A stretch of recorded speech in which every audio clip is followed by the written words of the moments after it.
everybody loves a good mashup, and one of the author's first books, Abraham Lincoln Vampire Hunter, was already made into a film. Can you talk a little bit about how the director, Burr Steers, kind of talked to you about how you would play your characters? Yeah, he had this sort of vision from the outset that because originally when David O. Russell did the original pass, and then he went back to the original novel and tried to reinstate some more of the original Austen beats.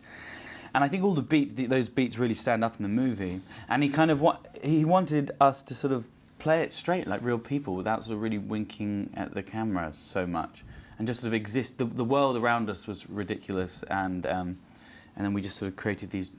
Let our characters just play within it, I think. Yeah. And you got a lot of scope to play. Yeah, I think he was always keen that the sort of the world of Pride and Prejudice felt like Pride and Prejudice, and so we play all that completely straight. And again, the threat from the zombies has to feel like a real, genuine threat.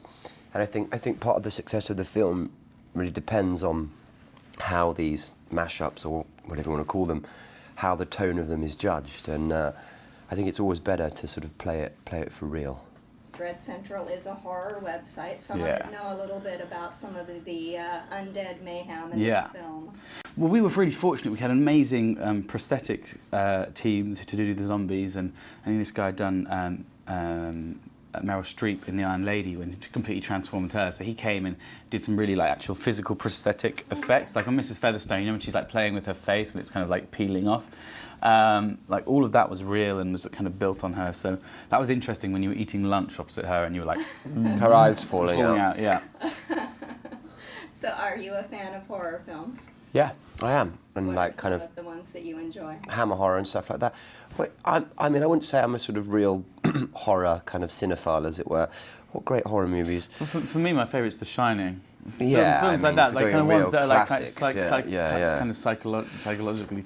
I quite like all the sort of all the vampire-y stuff. Ah, so Hammer, exactly. Yeah, and Into the Vampire, and then I like the oh God, what's it called? The one with the really weird-looking Dracula.